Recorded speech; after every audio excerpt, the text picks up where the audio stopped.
Во време на зима, на ниски температури, дождови и снегови, вообичаени се сезонските настинки, грипови, а за жал се уште и пандемијата на COVID-19 доволно причини за да бидеме будни, да внимаваме на своето здравје и да се залагаме да имаме добар имунитет. Секогаш кога го покануваме Љупче Трајчев, доктор по природна медицина, нутриционист и хербалист, да биде наш гостин, огромен интересот од публиката и тоа беше причина и ова утро да се најде на листата на наши гости. Љупче, добро утро, добре ни дојдат и благодарам што секогаш се одзиваш на нашите покани и што си многу пати дел од нашата утринска програма. Добро утро, поздрав до тебе и до сите гледачи на Алфа телевизија. Пред се да им ја честитам новата година и да им посакам многу здравје и среќа во оваа година. И секогаш сум тука да помогнам за сето она што е битно за здравјето и да малку да ги расположиме луѓето, затоа што сепак уште владее оној страв од она што ни се случува во моментот кај нас и во светот. Стравот е еден од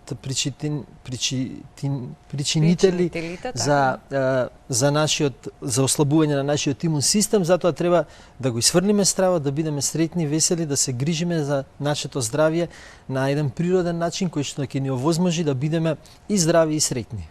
На кој начин да се грижиме за нашето здравје и на кој начин можеме да бидеме сигурни дека го правиме она што е вистинско за нашето здравје, или на тој начин практично и ќе бидеме релаксирани и нема да се плашиме дека секоја настинка или секој вирус може да допре до нас? Па вака во суштина постои една теорија која што веќе безмалку стотина години се провлекува дека вирусите и бактериите се штетни, дека тие ни го загрозуваат нашето здравје, дека треба да се уништат и слично. Меѓутоа, тоа е една теорија која што ние што сме приврзаници на природната медицина не ја подражуваме, затоа што тоа е влезено во оние, да речеме, во современата медицина во 30-тите години на минатиот век, кога Луј Пастер, еден хемичар кој што правил ферментација на одредени на вино и на ракија, дошол до заклучок дека бактериите и вирусите се тие кои што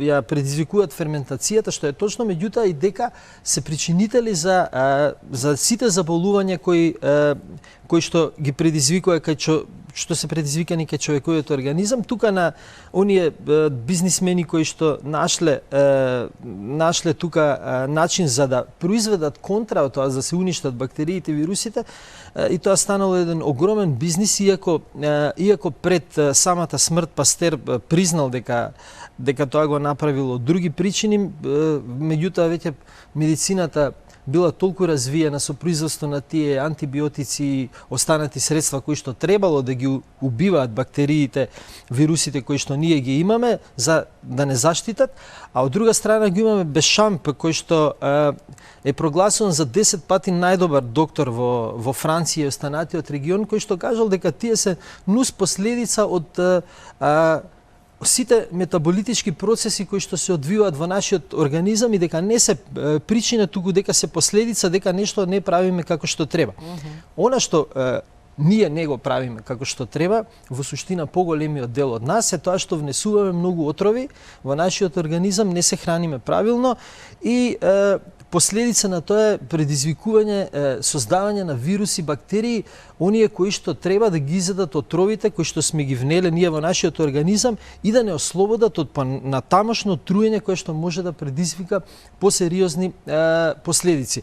Затоа тука се јавува температура, затоа се јавува размножување на бактерии, размножување на вируси и слично. Она што е исто така многу битно, треба да знаеме, ние теоријата која што имал Пастер е дека ние сме стерилно тело кое што кога ќе се зарази со вирусите предизвикува болест. Меѓутоа сите научни испитувања, поготово во последните години кај што тоа може детално да се испита, дознаваме дека ние имаме 10 пати повеќе други микроорганизми во нашето тело и кои што живеат заедно во симбиоза со нас.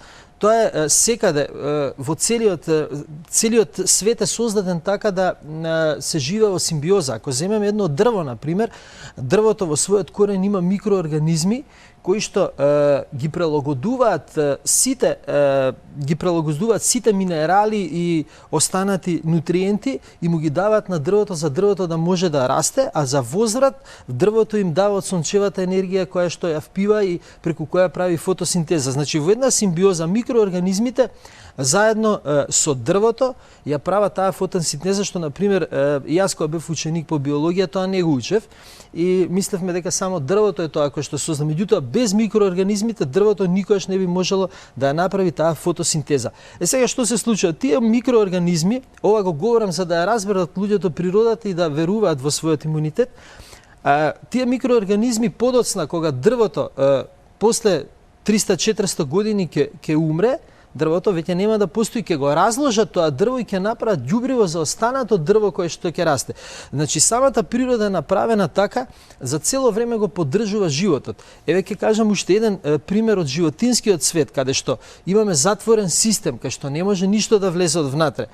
Ако имаме, да речеме, 15 на јајца кои што ги квачи една квачка, таа создава еден живот во самото јајце од кое што ќе излезе пиле. Ако ние го земеме јајцето и го протресеме јајцето, ние буквално ќе го изместиме и ќе го уништиме животот внатре.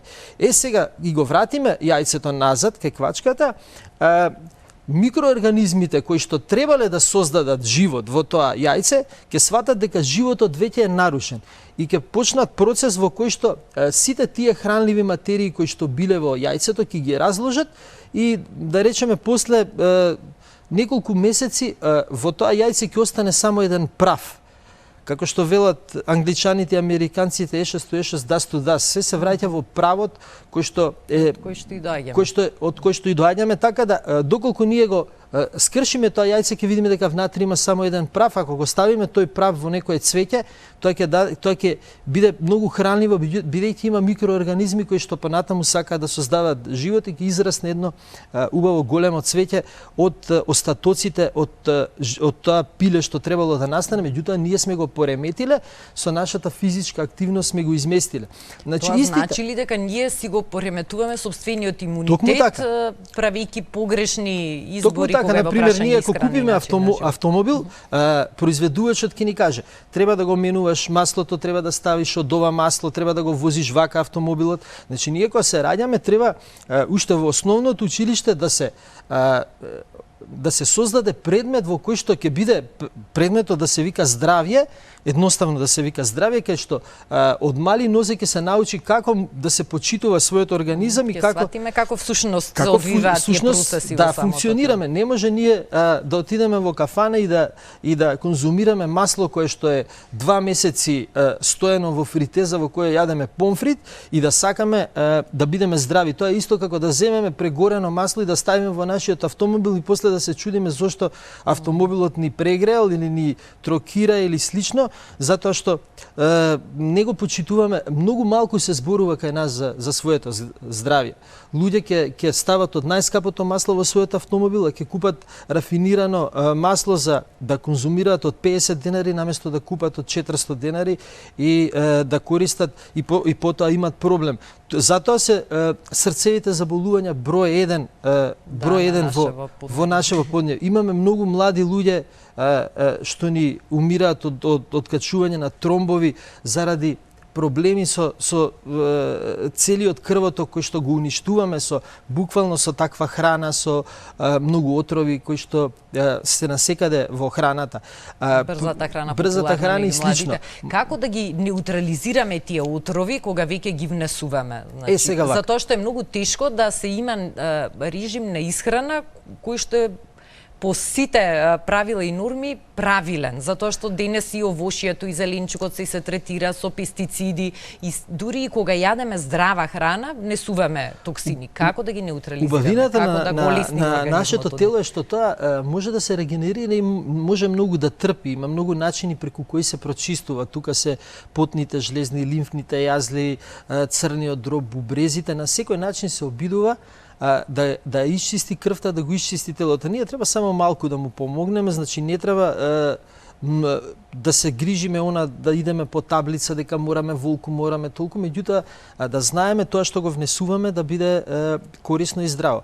Пред се треба да се внесуваат многу зелени растенија. Тие се богати со хлорофилот. Хлорофилот е чистач на нашето тело. Знаеме дека во природата животните не заболуваат од ниедни болести, буквално не заболуваат, умираат од старост или ако некој ги улови затоа што јадат многу хлорофил. Доколку земеме некој мајмун, да речеме, од било која дел од светот, ќе видиме дека тој воопшто нема никаква болест доколку направиме испитување. Меѓутоа во сите зоолошки градини ако се направи испитување ќе видиме дека сите ги имаат истите болести кои што ги има човекот. Дури имавме ние во нашата зоолошка кај што го носеа во Холандија, психолошки беше болен мајмунот, па го лечеа таму. Значи затварањето, дистанцирањето од природата создава проблеми психолошки и физиолошки во нашето тело. Значи, мора повеќе ние да бидеме поврзани со природата. Значи, сите оние растенија, јаткасти плодови, се што расте од природата, да ги користиме во форма која што во првобитната форма во која што се создаде. Да не јадеме преработена, процесирана храна. Ако сакаат и оние сите што веруваат во Бог, па и останатите, во Библијата, во првите неколку страници пишува ова е вашата рајска градина, јадете ги плодовите, ќе бидете здрави, среќни и ќе живеете долго. Меѓутоа, современиот начин на исхрана што направи? Ние кога ќе влеземе во еден супермаркет, гледаме милиони производи кои што се спакувани, кои што имаат рокови на траење. Примамлива амбалажа. Токму така и по 3 години рок на траење, што воопшто како храна ја немаат таа енергетика, имаат многу конзерванси, многу адитиви.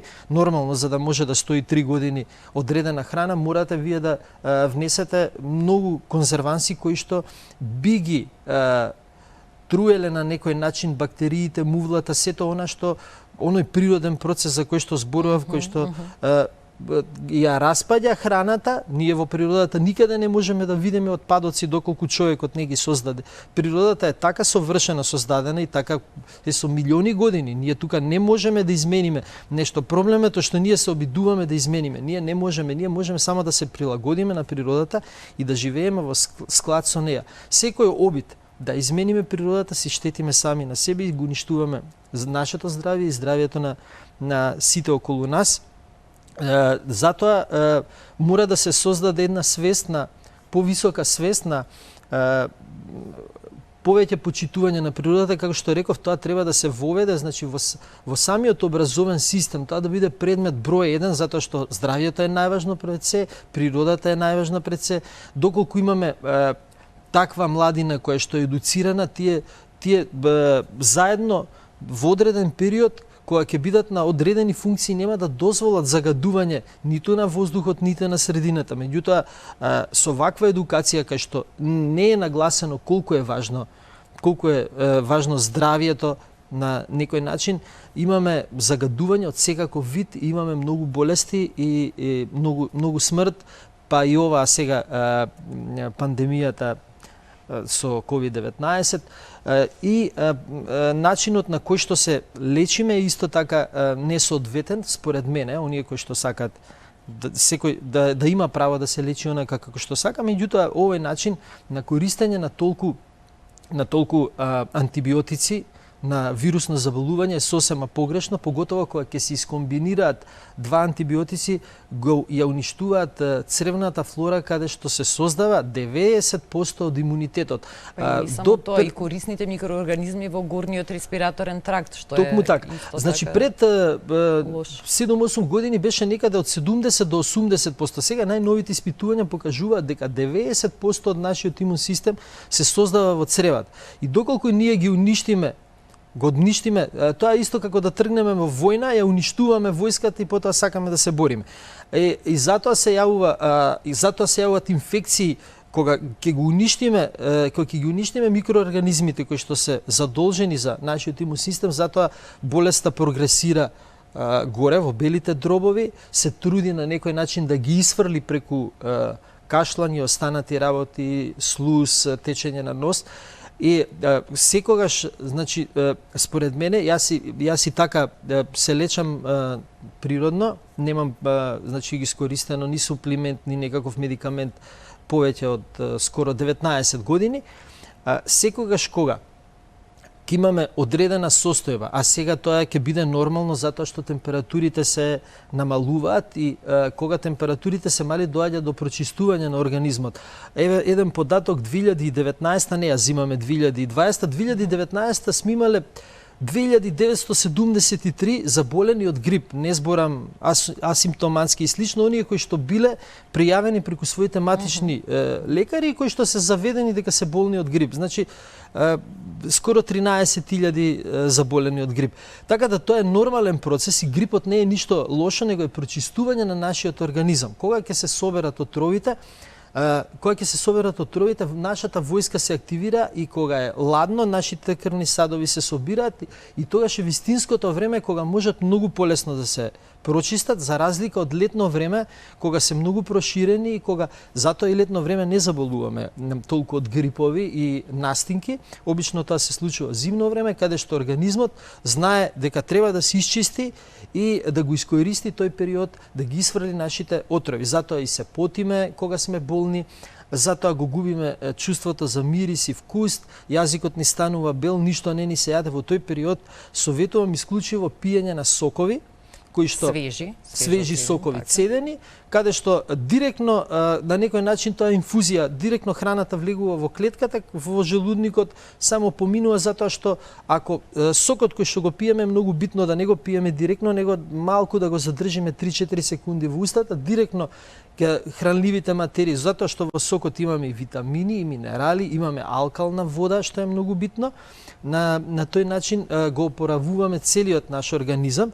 И она што е многу битно, температурата, кога нашата температура ќе се покачи само за 1 степен, се создават интерферони, тоа се протеини кои што имаат својство да ги заробуваат сите мртви микроорганизми и оние кои што предизвикуваат на некој начин дополнителни проблеми во нашиот организам и така затоа самиот наш организам го ја покачува температурата, интерфероните делуваат и многу тоа всушност значи дека се бори организмот. Дека се бори организмот. Исто така белите крвни клетки се зголемуваат дупло на 38 степени Целзиусови. Но што се случува кога ние ќе се напиеме некоја таблета, некој медикамент за да ја снижиме температурата на нашето тело? Тогаш му помагаме или му одмагаме на организмот? Тогаш му одмагаме. Што всушност правите? Треба внимателно со температурата до 38 со 7. Јас не препорачувам никакво спуштање на температурата. Кога веќе се качува над 38 со 7, може да се стават облоги, да се тушира со млака вода, меѓутоа никако антипиретици, односно снижувачи на температурата. Затоа што процесот кој што тргнал, ние ќе го стопираме и после тоа тие токсини ќе останат во нас и после 5-6 месеци, 3 месеци, 2 месеци, може и 1 недела да биде, зависи од организмот, ќе се случи повторна борба кај што ќе мора да се исфрлат тие отрови и доколку го одложуваме тој процес, ние ќе создадеме таква токсификација во организмот, можеме да добиеме и некоја одредена друга болест која што потешко би се лечила. Затоа секогаш се остава температурата одреден временски период и не треба да се плашат од температурата. Температурата не е болест. Значи тоа треба сите јасно да го знаат, него температурата е начин на кој што нашето тело реакција на телото на болест, односно на тие токму така. Значи интерфероните имаме тука макрофаги кои исто така се борат, ги неутрализираат отровите, микроорганизмите, бактериите кои што доколку се развијат во поголем број. Сега ако земеме антибиотик, тоа е значи целосен колапс на нашиот имун систем, убивање на нашиот имун систем, ја убиваме војската која што треба да се бори. Сега за да помогнеме на нашиот имун систем, што треба да направиме освен соковите кои што ги споменав? Многу битен е тука цинкот. Цинкот се внесува најмногу го има во семките од тиква, уште подобро да се земе ладно цедено свежо масло од семки од тиква, затоа што многу полесно се абсорбира во клетката маслото од семки од тиква. Цинкот тука е витаминот Д кој што го добиваме од сонцето, доколку нема сонце, добро и да се земе, да речеме, витамин Д, кој што е спакуван на некаков начин, капки, капсули и слично. Рибино масло. Да, секогаш да се гледа на природен начин што може повеќе да се внесе. Цинкот јас го препорачувам така, ма да има различни или суплименти сега. Доста од луѓето користат, знаејќи дека цинкот е еден од главните елементи за борба на нашиот имун систем. Тука е селенот. Интересна работа е што селенот можеме да го земеме многу едноставно. Два бразилски ореви задоволуваат селен за целиот ден. Но не повеќе, затоа што може да делува и штетно, ако се претера. Така. Значи, два бразилски ореви е доволно за децата едно, за возрастните два. Освен тоа, селенот е многу битен што ги врзува штетните бромот, живата и останатите штетни материи кои што во нашиот организам, освен што ни го зголемува имуниот систем, тој и отстранува и токсините кои што, мислам, јас ги кажувам како токсини, меѓутоа тоа се нели елементи кои што не се пожелни во нашиот систем, кои што го рушат нашиот имун систем. И преку исхрана, преку средствата за козметика, препаратите за хигиена што ги користиме. Тука и алуминиумот кој што го има насекаде во храната, и останатите работи кои што ги користиме. Антиперспирантите поготово кои што се впиваат, тоа го мислам дека го начнавме минатата емисија. Да се избегнува затоа што и нанесувањето на кожата на одредени препарати не значи дека ова не е за јадење, може да се мачка. Според мене се што не се јаде не треба да се става на кожа, затоа што во кожата се впива и се тоа оди повторно во крвта, каде што се оштетуваат бубрезите, црниот дроб и останатите органи. Така да се придржуваат само гледачите на се што е природно, да избегнуваат се што е вештачко спакувано, доколку сакат да бидат здрави, да пијат доста чаеви сега во моментот. Ние имаме многу убави планини со многу чаеви. Би сакал тука да го споменам и силициумот, кој што е многу битен. Тој елемент кој што ја забрзува комуникацијата помеѓу клетките па и нашиот имун систем. Најмногу го има во обвивката на сите интегрални житарици, меѓутоа знаеме дека интегралните житарици помалку се користи повеќе белото брашно. Внесување на интегрални житарици и доколку сакат, исто така силициумот може да го покачат со пиење на дневно 1 до 2 шолји на чај од конско опавче. Значи, конското опавче го има по нашите планини, а силициум е тој што ќе им помогне да се изборат и кога имаат настинки, кога имаат одредени заболувања, болки во коските и слично. Ете е многу едноставен начин, 1 до 2 шолји, тоа може да го пијат 2 недели. Сите оние кои што имаат проблем со коските, со зглобовите, користење на куркумата исто морам да нагласам во овој период од годината, затоа што е многу добар антиоксиданс куркуминот. Во суштина, значи се што е природно се придонесува за бидејќи сте и хербалист, меѓу другото, а го спомнавте чајот, да кажеме и како правилно треба, Љупче, да се пие чајот, затоа што и пиењето чај некој пат го правиме погрешно, ако му додадеме бел рафиниран шеќер, го засладиме на начин на кој што не треба, ние го немаме крајниот ефект од билката, колку и да е таа корисна. Одма да почнеме со ако му додадеме шеќер, алкалноста на чајот ќе биде многу ниска, значи ќе стане кисела течност која што ќе го оптерети нашиот организам и воопшто нема да делуваат билките. Единствено чајот може да се пие со лимон, со мед или со домашен јаболков оцет да се додаде во него. Ниеден чај во суштина не треба да се врие, освен чајот од жалфија, затоа што лековитоста на билките е всушност во нивните етерични масла и другите фитохемикалии кои што ги содржат, со вриењето тие испаруваат. А суштината на чајот е да се задржат. Сите чаеви се попаруваат со врела вода и се оставаат 20 на минути, не 5 минути како што пишува на оние кесичките, 20 на минути се остават, чајот се процедува и се пие. Единствено чајот од жалфија треба да се врие 3 минути и потоа да се тргне на страна. Тој е на некој начин и многу добар антибиотик, антивиротик и слично. Добар е за овој период од годината.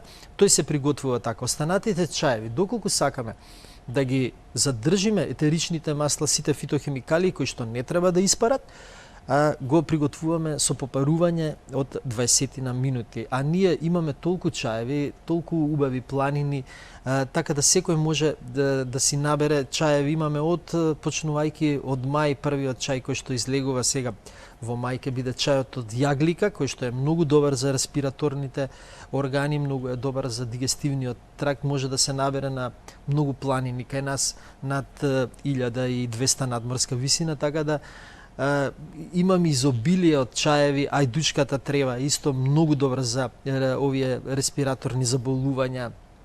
Тука е цветот од бозел, кој што освен што делува на целиот респираторен тракт, ја намалува температурата. Природно ја намалува температурата. Помага да се намали температурата кога ќе биде потребно да се случи тоа. Заедно помешан со чајот од липа е изворен, значи и да ја намалите температурата и да се смирите кога би имале температура, да речеме, навечер пред спиење да го испиете тој чај. Да, не виднаш да трчаме во аптека и да посегаме по таблети, не, затоа што ќе го одложиме процесот. Мора да сватиме дека грипот на стинката е не е болест. Тоа е процес на чистење на организмот. Ние мора да му дозволиме да се исчисти процесот. Се што е живо има потреба на чистење. Ева сега пример што се случува. Мечките хибернираат цела зима и кога тие се будат, тие исклучиво јадат мечкин лук, затоа се вика сремуш или див лук, затоа го јадат затоа што нивната крв е толку токсифицирана, затоа што цело време истата крв врти и ти има толку токсини во самото, доколку земат да изедат месо, да речеме, веднаш би умреле. Затоа неколку недели го јадат мечкиниот лук, се чистат на одреден начин. Тоа го знаеме, тоа го прават и мачките и кучињата кога се болни јадат трева. Меѓутоа човекот на некој начин не го слуша својот организам. Премногу е насочен кон медиуми, кон авторитети. Најбитно е да си го слушате својот организам и да бидете свртени кон природата. Природата е таа која што е создадена за нас, значи ние живееме за природата, поврзани сме со природата буквално, така да јас советувам секогаш средување на одредена состојба, да не речам болест, на природен начин, а тоа може многу ефикасно да се постигне. Јас, како што реков, долги години на мои пријатели и на многу други познаници им давам бесплатни совети за тоа и презадоволни се и се здрави и заедно дружиме, така да уверени се во сите оние работи кои што природата може да ги направи за нас. Ако имаме време, ќе кажам уште еден пример за доктор Герсон. Така може и со него ќе завршиме. Да, вака сега знаеме дека пред 100 години туберкулозата била една болест која што била многу тешко излечлива.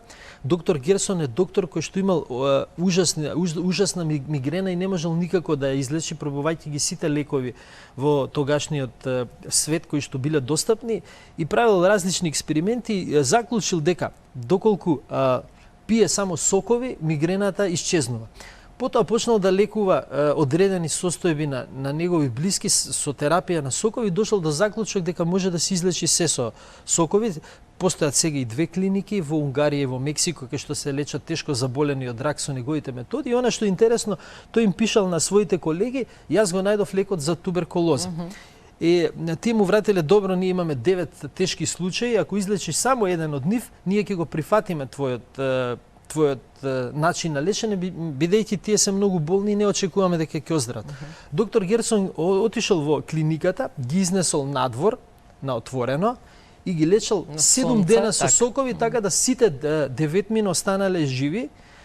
Тоа е запишано, го има, значи, како податок во медицината, дека доктор Герсон успел да ги излечи тие 9 и на некој начин соковите докажале дека со самата внесување на нутриенти директно во нашето тело, нашиот имун систем е способен да излечи се што од секаков проблем кој што настанал во него. Јас им советувам на гледачите, значи почесто користење на сокови, сега поготово во овој период, конзумирање на здрава храна, чистење на цревата, доколку некој има потреба за некаков совет, слободно може да ме контактира за начини на чистење на цревата, на крвта. Лесно може да ве најдат. Да, може слободно да ве најдат, бесплатно е тоа кај мене, значи нема ништо да ја наплатам, слободно нека ми пишат. Се со цел да бидеме здрави, затоа што животот е еден и единствен и треба да го чуваме, а здравието е најбитно за да имаме убав, спокоен живот и да бидеме среќни. Љупче, благодарам многу за корисните совети за нашите гледачи. Ова е неисцрпна тема, така што ете им ветуваме дека во иднина повторно ќе имаат можност да слушнат и дополнително уште корисни работи, затоа што треба на здравието постојано и будно да внимавам. Благодарам на поканата. Јас се обидов да зборувам малку побрзо со цел да кажеме повеќе информации. Се надевам дека сосема доволно. Дека бевме интересни. Поздрав до сите и се надевам се гледаме во некоја наредна прилика.